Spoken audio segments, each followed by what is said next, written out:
So I got myself back to work and things and just tried to fake it. Everything was a lie. By this time, you know, my reputation had been shot.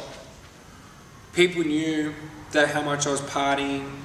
People were gathering that there was a problem. My relationship between Chloe was shunned across the show. No one wanted us to see us together, and you know, it was putting pressure on me and her. But with all these problems, I didn't want to admit to any of them. I wanted to pretend that everything was okay. So I pushed myself back into work, got myself back into work, and I was angry at people. You know, I was losing clients left, right, and centre, and I didn't have an answer. I got word that my partner, the business partner at the time, told me he was leaving, and I just assumed that everything was still going to be there okay.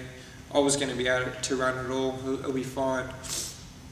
But, you know, at the end of 2015, it was a tough time, and I lost more and more clients every single week, and I lost the respect of a lot of people because I was partying every weekend, yet I was telling people, you know, you can't do this when you're trying to get fit and healthy.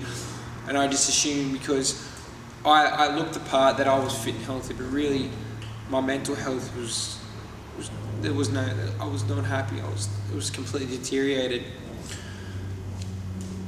So I didn't know it then, but I should have known it then, but Keep It Young was now dead. It was over. I wasn't turning up to sessions when I should have been there. I didn't want to be there. I hated everything about work at the time. I'd lost my love for fitness, and all I wanted to do was party on the weekend. Not party, it was escape on the weekend, through drugs. And at the end of 2015, I knew that it was never going to be the same again.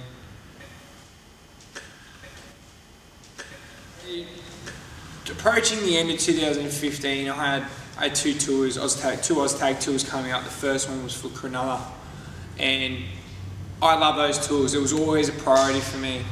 It was what I love being around the boys. I love going on tour, and I just loved, you know, everything about, you know, the team environment, you know, the camaraderie.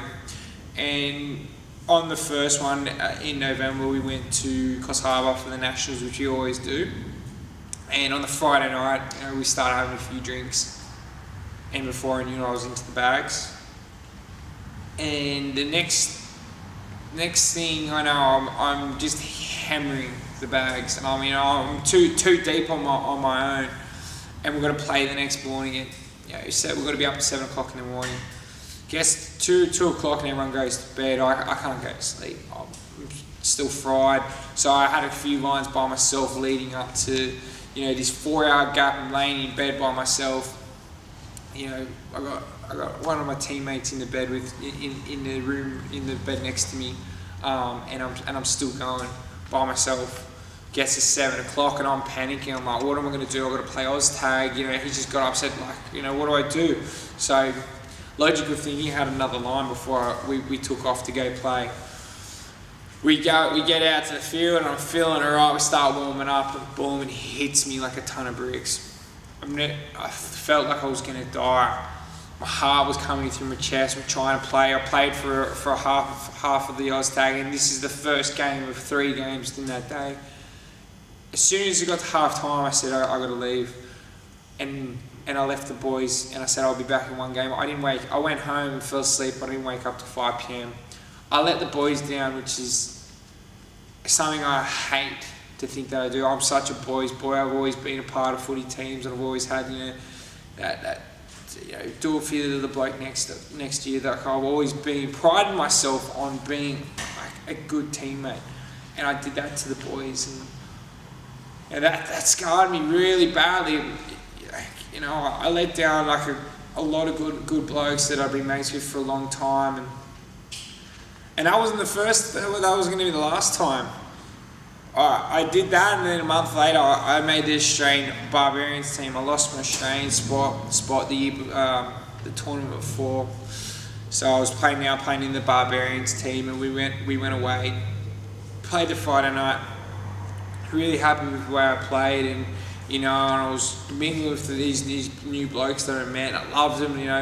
We got along very well very quickly. Started having a few drinks, and as per usual, out comes the bags. Next thing you know, it's 6 o'clock in the morning. I'm in the same predicament I was 2 months before. This time, I couldn't face the music. I knew what was going to happen if I tried to go and play. We're at an elite level. We're playing national. We're playing, against other countries. It's not like we're playing in another region. We're playing in other countries. I hightailed it. I got out there, packed my stuff when everyone went to the game, and I went home and continued my banner like nothing had happened. Again, escaping and masking all my problems with getting on the rack, and that stands out to me quite a bit because my priorities had now been overtaken. They'd been overtaken by drugs, like something that I loved. I loved hanging out with the boys, and I loved, having that time with the boys, and being there, being by their side all the way through all tournament. I'd let them down, not once but twice. It was over a 2-month period, and that was capping off my 2015. So at the end of 2015, I pretty much lost my business. The factory that I was in, the lease was up, and we had to vacate. My business partner at the time had told me he was leaving, and I was naive to think that once he was gone, that I was still going to be able to pick up the pieces, because no one wanted to train with me by this stage. My reputation was tarred. It was done. I was old news, so to speak. But I went into 2016 in the worst shape of my life. Physically was the first time physically I was very unfit and looked it. And my mental state was so bad that I went and shaved my head, thinking I'll shave my head and people won't recognise me as much, so I can kind of hide. That's where my mental state was at. Me and Chloe broke up around this time as well, which just made things 10 times worse. The fights that were going on over all the things I was doing. It was a really tough time, and I told myself then that I was going to stay off the drink again for a while, which I did. I stayed off the drink and the coke and things for maybe 2 months, 3 months, and what was tough at this time, I was beginning to start to try again. I wanted to bring Keep It Young back, so I took on a new lease. I lost the factory that I was meant to be getting when I came back, so I had to go find another one. I eventually found another premises, and I thought once I build it, they will come. Surely I haven't done that much damage, but again, that was just me being naive. So I started Keep It Young back up, and just as I should have known, things weren't going the way I was going. I lost all my clients to another business, and it was a tough time. I was trying hard. I was staying off the drink, and things were still not working for me. And I thought, what's the point? There was some dark thoughts there. Again, suicide kept coming up in my mind. Times are too tough to get through at the time, and I didn't want to speak to anyone about that. I was too proud of what I saw myself as, so I wouldn't talk to anyone about it.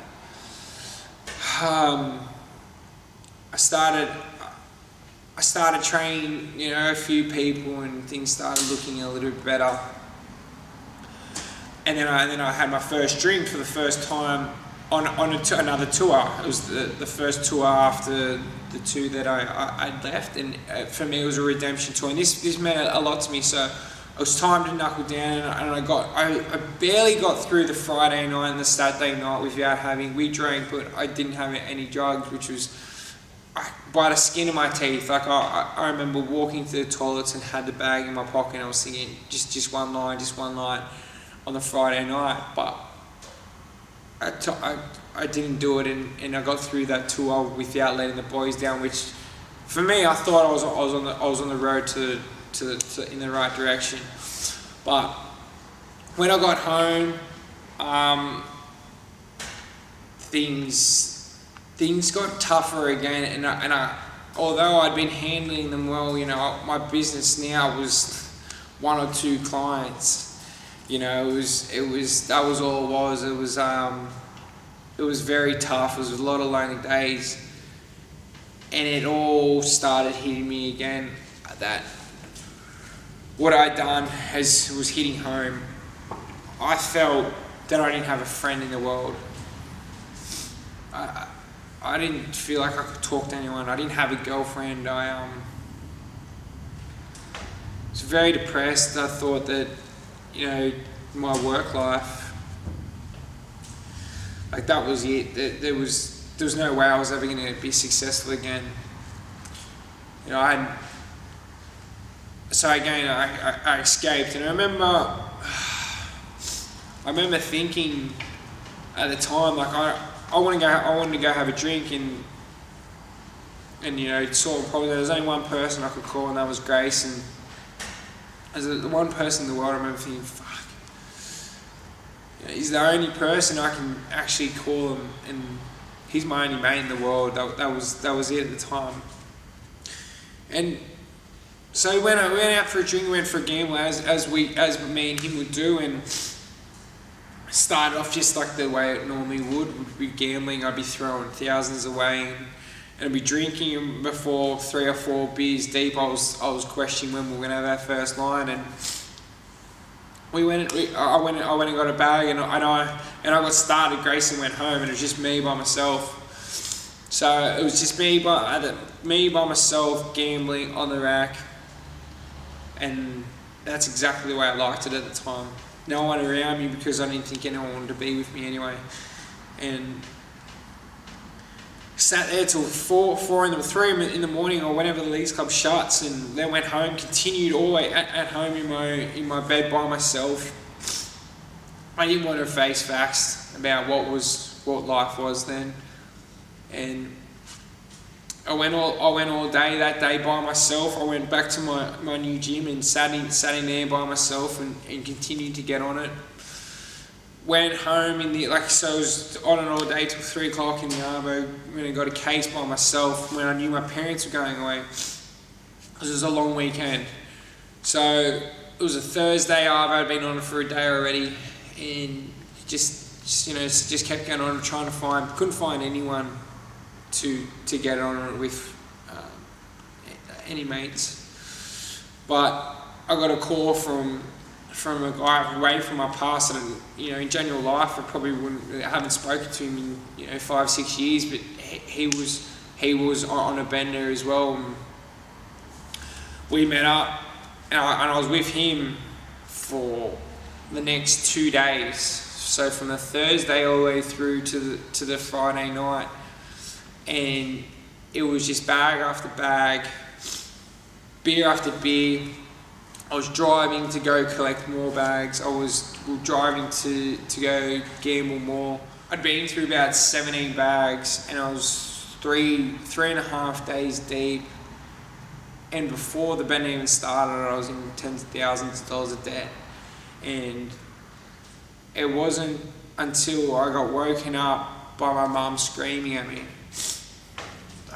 Mom never yells at me, and going like, what's wrong with you? Like, what is going on? It was 11 o'clock on the Saturday, and I was just blank, and I didn't know what was going on, but I just said, Ma, I got a gambling problem. And she's like, she called my bluff. She's like, that's not it. There's something going on. She drove home 3 hours just in the middle of the night just to come see me, and waited for me to wake up. And it got to the point until it was 11 o'clock, and she just had to woke me up and just ripped into me. And again, instead of dealing with the problems and manning up, telling mum and being honest, I got this problem, got that problem. I got in my car and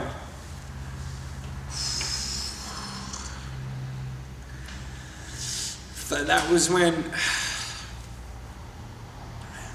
I thought I was going to kill myself. It got to the point where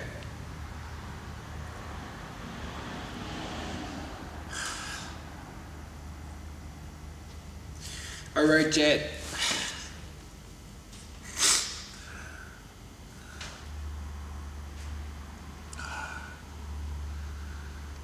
I wrote Jett a goodbye letter.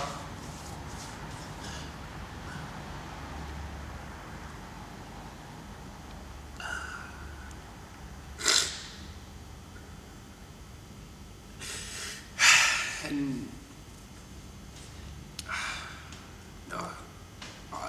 I didn't want to leave. Not even my son at the time could stop me from wanting to harm myself. Thank God I didn't.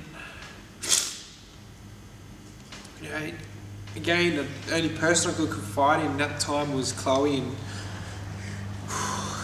luckily she got in touch with me, and I went to hers that night, and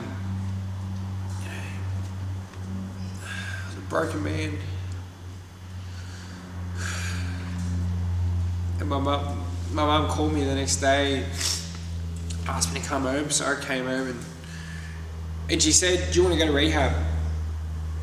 I said, "Yeah, let's go to rehab.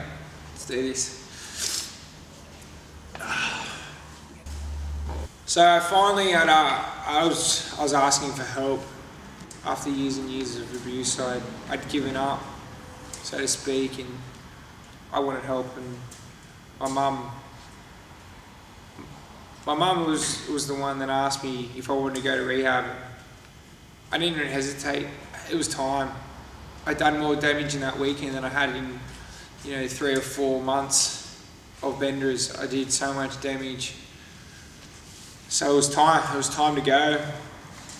I was given 3 days before I left.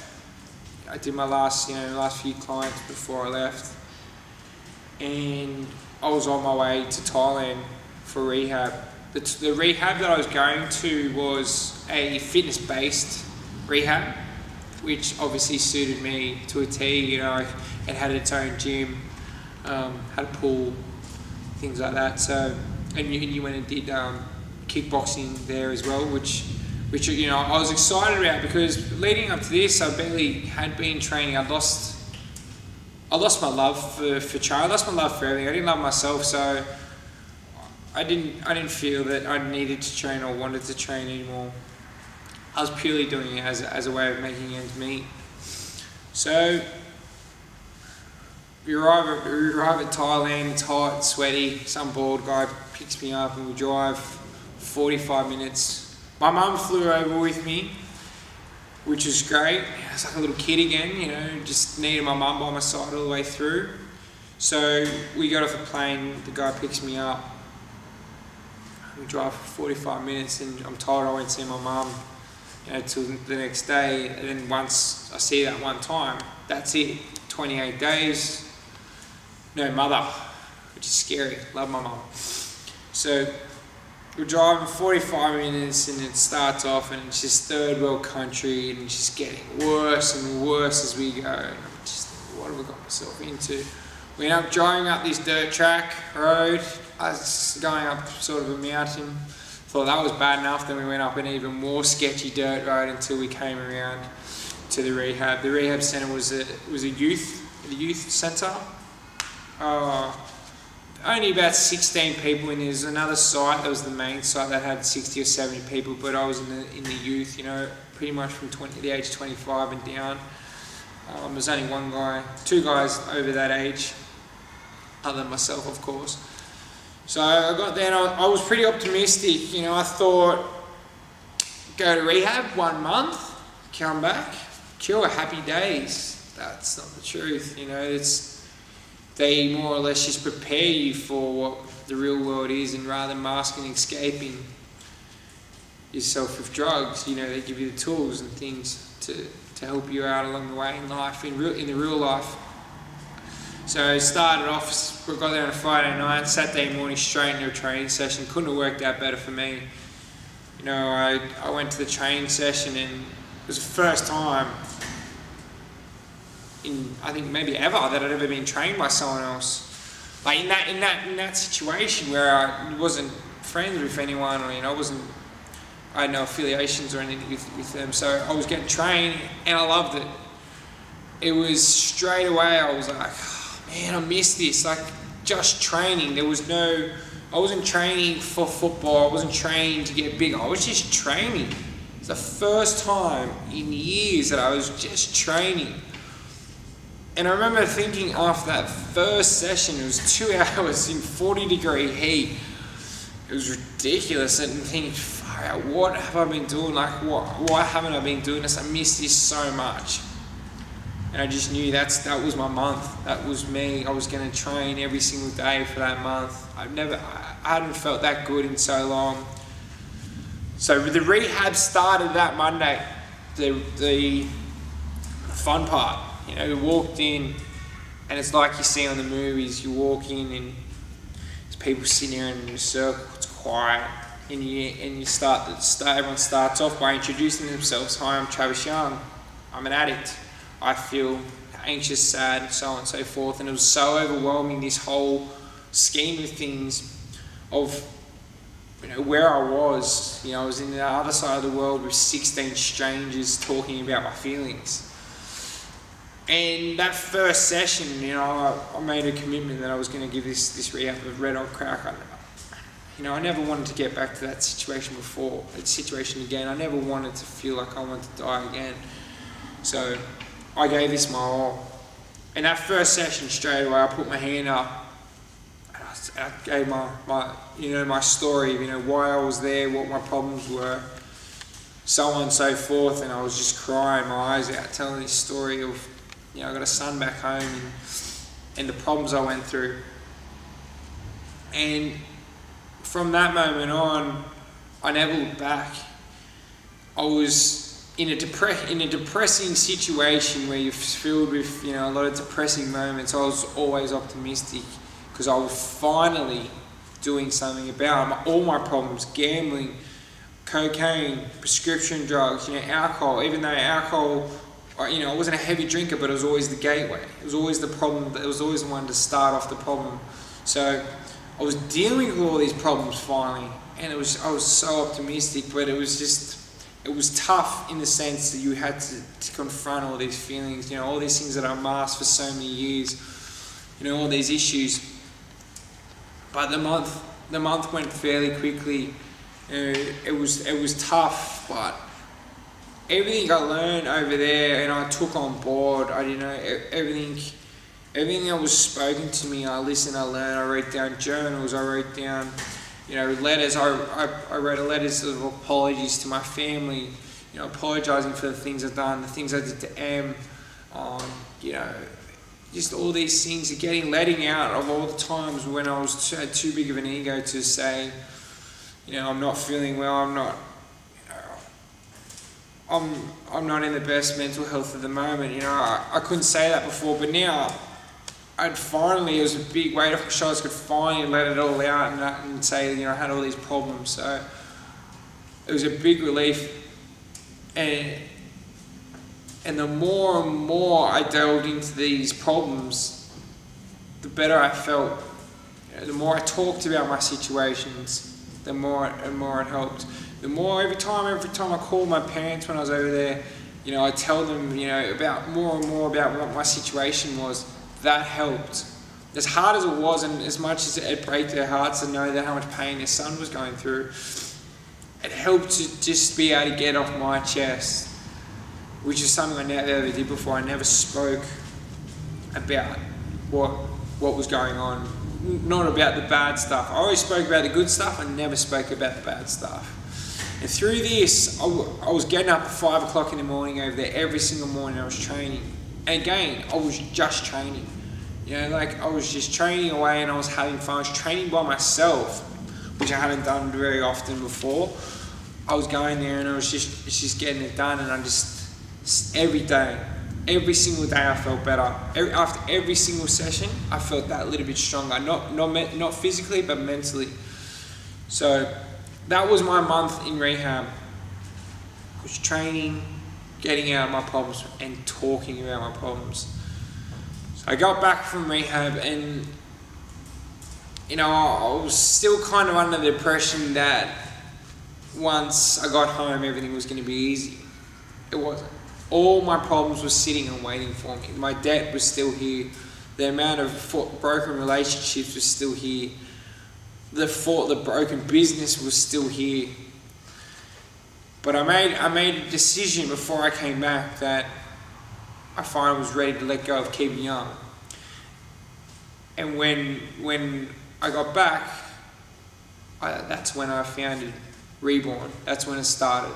I died. Keeping young had died, and REBORN was made. So that's how that started. I landed on a Sunday morning, and it was probably the toughest day in a long time. There was everything that could go wrong in that day did go wrong. I didn't get to see Jett at the airport because there was too much traffic, for him to get in there. Me and Chloe were still broken up, and that relationship was still very far from being repaired. And I was still broken, but I had all these tools now from rehab to learn. But it was not easy. I don't think I've ever cried so much over small things, but now I was open. I felt like I was open to all these things that were happening to me now, where before I was numb from all the drugs and all the situation because I'd been masking. But now I was open, and it was overwhelming. It was very overwhelming. But I made a plan, and my plan was to fall back in love with health, with fitness, get myself healthier and healthier by fitness, and grow REBORN as much as I can. So I wrote down all my plans and everything that I wanted to do with REBORN. So I had a 2-year plan of where I wanted to be, and I wrote myself training programs. And during this time, I was still going and seeing my counsellor about my rehab, but I was meant to be going and doing a lot more meetings than I was doing.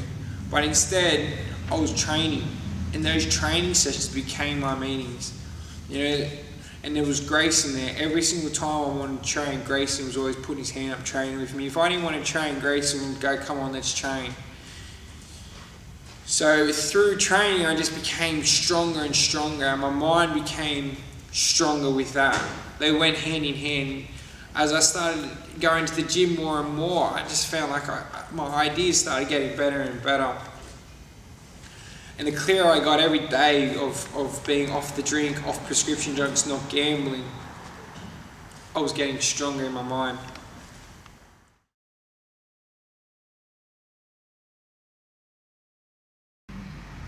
Fitness is and always has been my anchor.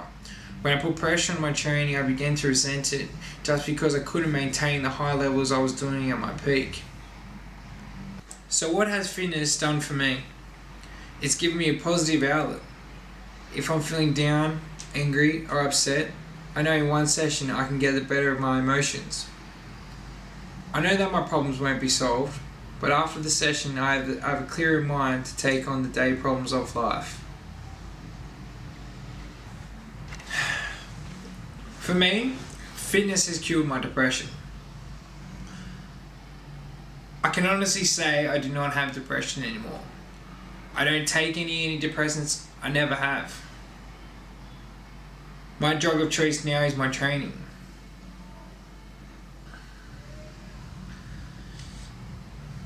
Staying active keeps my mind fresh and healthy, and that is my priority. Positive thoughts equal positive outcome.